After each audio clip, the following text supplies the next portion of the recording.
Welcome to this course on new states in world politics. In this course, we will explore the emergence of new states, especially in Asia and Africa, in the aftermath of imperial collapse, and examine how they have shaped and been shaped by international politics. In this first module, we will focus on the origins of these new states, the forms of government they adopted, their domestic priorities, and the challenges they faced as sovereign entities. This will help us understand their internal political dynamics before we turn, in Module 2, to their engagement with the international order. 1.1 The collapse of imperial rule in Asia and Africa. The mid-20th century marked a profound turning point in global history. European empires, which had dominated much of Asia and Africa for centuries, gradually unraveled. This collapse was driven by several factors. World War II significantly weakened European colonial powers, both economically and militarily. Nationalist movements within colonies demanded independence, inspired by ideals of self-determination and fueled by resentment of exploitation. Global ideological shifts, including the growing influence of the United Nations, emphasized the principle of sovereignty and the illegitimacy of colonial domination. Superpower competition during the Cold War made decolonization a geopolitical necessity, as both the United States and the Soviet Union sought influence in newly emerging nations. By the 1960s, dozens of new states had emerged across Asia and Africa, redefining the map of world politics. 1.2 Forms of government in the new states. Once independence was achieved, new states faced the pressing question of political organization. Forms of government varied, but several patterns were common. Parliamentary systems, often inherited from colonial powers, were adopted in countries such as India, Nigeria, and Ghana. Presidential systems emerged in places where strong executive leadership was seen as necessary for national unity and development, such as in many parts of Africa. Single-party states became common, justified by leaders as a way to avoid divisive politics in countries with diverse ethnic, linguistic, and religious groups.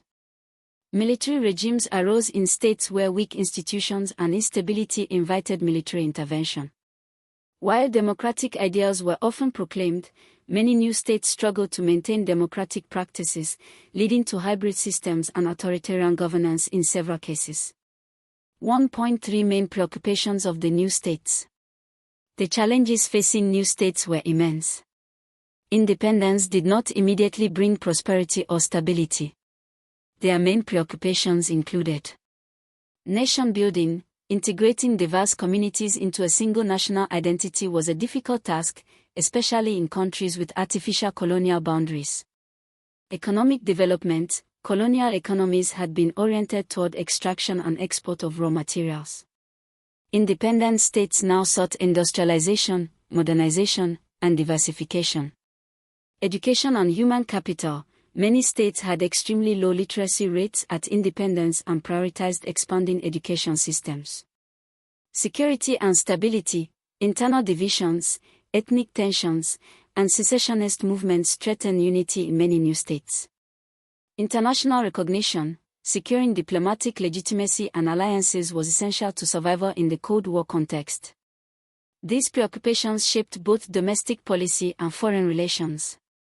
1.4 The burden of colonial legacies. The collapse of empire left behind both opportunities and difficulties. Legacies of colonialism included economic dependency. New states often relied on exporting a narrow range of commodities, leaving them vulnerable to global price fluctuations.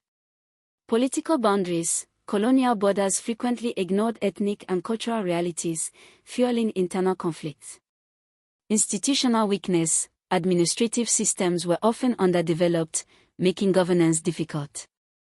Despite these challenges, the rise of new states marked a powerful assertion of sovereignty and reshaped the global order. 1.5 Domestic political evolution. The political trajectories of new states were diverse. Some achieved relative stability and gradual democratization, such as India and Botswana. Others experienced cycles of coups, civil wars, or authoritarianism, as in parts of West and Central Africa. The question of legitimacy remained central.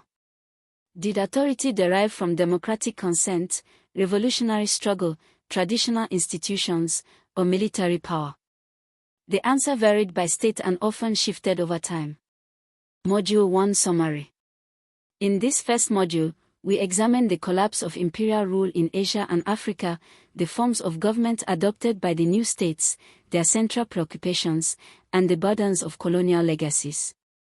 We saw how nation building, economic development, and political stability were pressing concerns for governments trying to establish themselves in the post-colonial era. In the next module, we will expand outward to explore how these states interacted with the international system, their role in the United Nations, their stance on international law, military and economic orders, and the emergence of movements such as non-alignment.